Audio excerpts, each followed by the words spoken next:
Hello student, आज हम पढ़ेंगे chapter 3 current electricity class 12th का। तो इस चैप्टर में हम कौन कौन से टॉपिक पर बात करेंगे, कौन कौन से टॉपिक इम्पोर्टेंट है और कौन से टॉपिक बहुत बहुत इम्पोर्टेंट होने के कारण हम इस चैप्टर में वो टॉपिक को हम स्टडी करेंगे।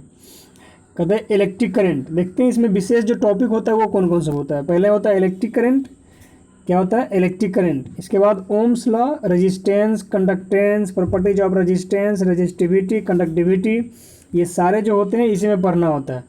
देखिए इससे 10th में आप पढ़ चुके हैं, फिर भी हम जो बेस होता है उसको पढ़ाते हुए भी आगे हम पढ़ेंगे ताकि हमें किसी भी टॉपिक को समझने में कोई तकलीफ ना हो।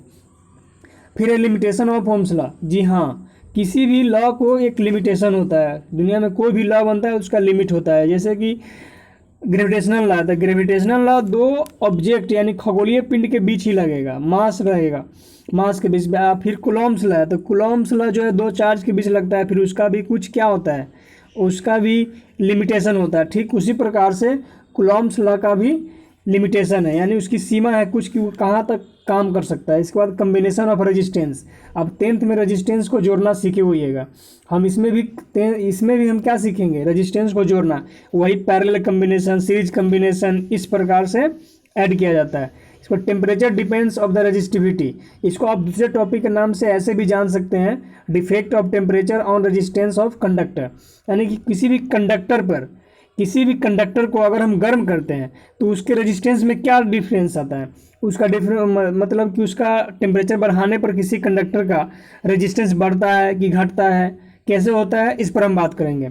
उसका हम कंक्लूजन निकालेंगे। फिर इसका इलेक्ट्रिक करंट इन कंडक्टर।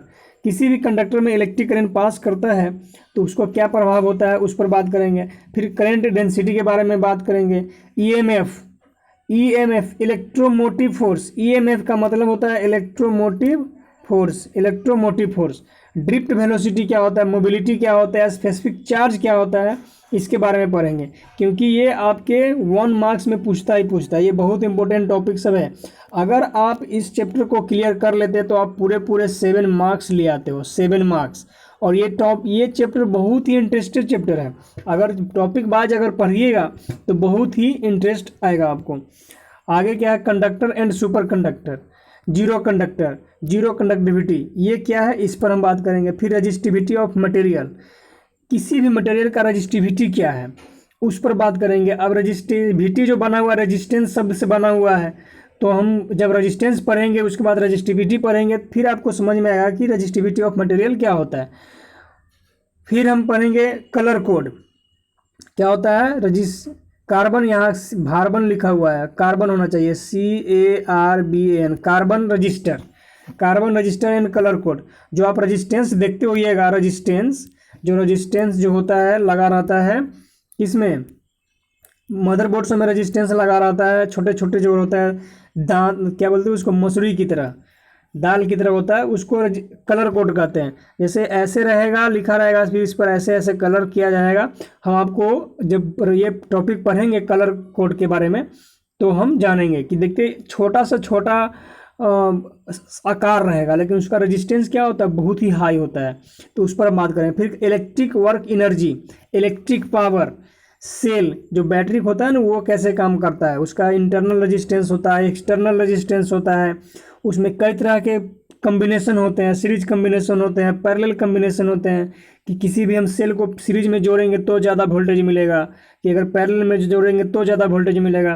तो ये सारे कंक्लूजन इस चैप्टर में हम फाइंड आउट करते हैं। फिर इसके बाद किरचॉफ्स लॉ, व्हीटस्टोन ब्रिज और मीटर ब्रिज पोटेंशियोमीटर, ये चारों बहुत ही वीवीआई है क्योंकि इस चारों टॉपिक में से हर साल एक न एक आपको 2 मार्क्स में या 5 मार्क्स में पूछ ही देता है क्योंकि ये चैप्टर ही बहुत ही इम्पोर्टेंट है। तो इसमें से 7 मार्क्स से पूछा जाता है। 7 मार्क्स में से वो जो है ना पूछता है। ये जो 4 क्वेश्चन दिया हुआ है नीचे आपको नज़र आ रहा होगा, Kirchhoff's law, Wheatstone bridge, meter bridge और पोटेंशियोमीटर, इससे रिलेटेड क्वेश्चन आएगा। तो मतलब डायरेक्ट ये टॉपिक दे देता है और नहीं तो इससे रिलेटेड न्यूमेरिकल्स दे देता है। तो हम इन सारे टॉपिक को स्टडी करेंगे और इस पर बने हुए कुछ ऐसे न्यूमेरिकल बनाएंगे जो डायरेक्ट बोर्ड में पूछा जाता है। ऐसा नहीं कि पूरे के पूरे न्यूमेरिकल, पढ़ाई बहुत अथाह सागर है और खास करके फिजिक्स बहुत ही लंबा है, तो इसलिए इसमें वही टॉपिक पढ़ेंगे जो हमारे बोर्ड एग्जाम के लिए इम्पोर्टेंट है। आइए हम इसमें सबसे पहला टॉपिक पढ़े, ये हम समझ लेते हैं कि करंट इलेक्ट्रिसिटी होता क्या है। करंट इलेक्ट्रिसिटी, चैप्टर का नाम ही है करंट इलेक्ट्रिसिटी, तो स्वाभाविक बात है कि हम इसमें करंट के बारे में पढ़ेंगे। तो करंट इलेक्ट्रिसिटी को समझ लेते हैं। करंट इलेक्ट्रिसिटी, करंट इलेक्ट्रिसिटी क्या होता है कि जिसमें हम चार्ज को मूविंग पोजीशन में स्टडी करते हैं। जैसे कि आप जो आपके घर में जो बल्ब जल रहा है या फैन चल रहा है, तो उसमें कैसा चार्ज आ रहा है, उसमें मूविंग चार्ज आ रहा है। अगर चार्ज मूव नहीं करेगा तो करंट मतलब बल्ब जलेगा ही नहीं जलेगा। देखिए दुनिया की कोई भी ऑब्जेक्ट है, दुनिया के कोई भी ऑब्जेक्ट है, सब में चार्ज होता है। सब में क्या होता है, चार्ज होता है। तो जिसमें रुके हुए चार्ज रहता है उसको हम स्टैटिक्स, इलेक्ट्रोस्टैटिक्स कहते हैं। और जिस ब्रांच में, यानी साइंस को ऐसे ब्रांच जिस ब्रांच में हम चलते हुए चार्ज के बारे में करते हैं स्टडी, यानी मूविंग चार्ज के बारे में स्टडी करते हैं, तो उसको हम करंट इलेक्ट्रिसिटी कहते हैं। करंट इलेक्ट्रिसिटी इसमें चार्ज मूव करता है। चार्ज कुछ भी हो सकता है, वो पॉजिटिव चार्ज हो सकता है, नेगेटिव चार्ज हो सकता है। इसमें सभी चार्ज क्या होते हैं, मूव करते हैं। और चार्ज दो ही टाइप के होते हैं। कोई कोई कहता है कि न्यूट्रल चार्ज होता है, न्यूट्रल कुछ नहीं होता है, वही पॉजिटिव नेगेटिव जब इक्वल हो जाता है तो वही न्यूट्रल चार्ज होता है। अगर आपसे पूछे कि चार्ज कितने टाइप्स के होते हैं, तो दो टाइप्स के, एक होता है नेगेटिव और एक होता है पॉजिटिव। तो न्यूट्रल क्या होता है, न्यूट्रल चार्ज नहीं होता है। न्यूट्रल ये दोनों का वैल्यू अगर सेम हो जाए तो उसको हम न्यूट्रल कहते हैं। तो न्यूट्रल चार्ज नहीं होता है। अगर कोई आपसे पूछे कि चार्ज कितने टाइप्स के, तो दो टाइप्स के, पॉजिटिव और नेगेटिव। तो ये हो गया करंट इलेक्ट्रिसिटी। अब हम पढ़ते हैं इलेक्ट्रिक करंट होता क्या है। तो इलेक्ट्रिक करंट होता है the rate of flow of electric charge in electric circuit. किसी भी इलेक्ट्रिक सर्किट में, जैसे आपके घर में अगर कोई सर्किट आ रहा है, तो इस सर्किट में जिस रेट से इसमें चार्ज फ्लो हो रहा है, जिस रेट से चार्ज फ्लो हो रहा है, तो जितने समय में अगर चार्ज जा रहा है तो उसको हम क्या कहेंगे, उसको हम कहेंगे इलेक्ट्रिक करंट कहेंगे, उसको हम इलेक्ट्रिक करंट कहेंगे। जैसे कि अगर यहाँ पर इसका डिफिनीशन क्या है कि इलेक्ट्रिक करंट से क्या, इलेक्ट्रिक करंट को हम आई से इंडिकेट करते हैं, और आई इक्वल टू क्या होता है, चार्ज बाय टाइम। यानी कि ऊपर जो लिखा हुआ है कि अगर एक कूलम्ब चार्ज, आप जानते हैं कि चार्ज का ऐसा यूनिट क्या होता है, कूलम्ब होता है, और टाइम का होता है सेकेंड। तो कहता है एक सेकेंड में जितने कूलम्ब चार्ज, एक सेकेंड में जितने कूलम्ब चार्ज पास हो रहा है, तो उसी को हम क्या कहेंगे, इलेक्ट्रिक करंट कहेंगे।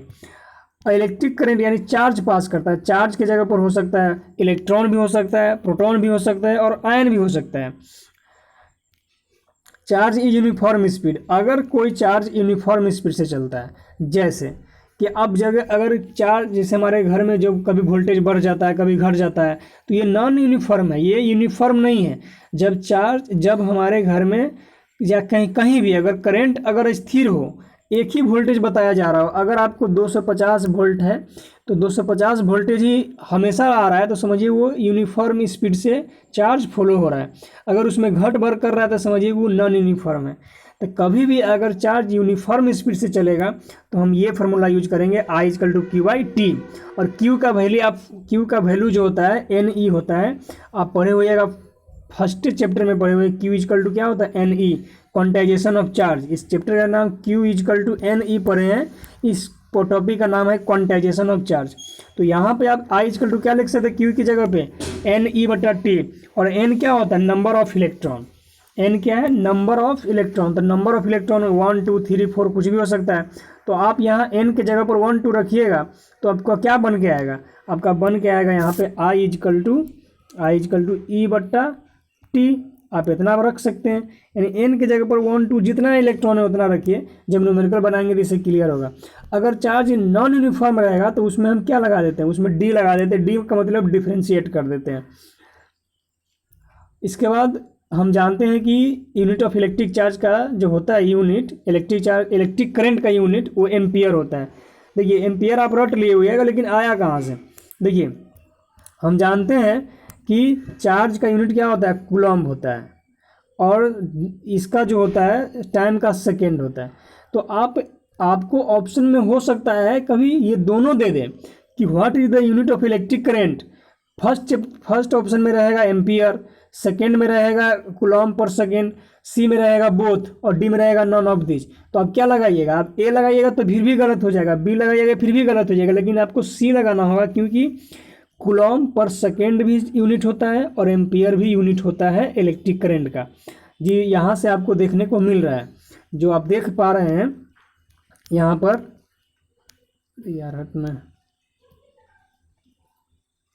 क्योंकि यहाँ पे चार्ज का यूनिट कूलॉम और टाइम का 1 सेकेंड, तो हम लिख सकते हैं, और इसी को क्या बोलते हैं, एम्पियर बोलते हैं।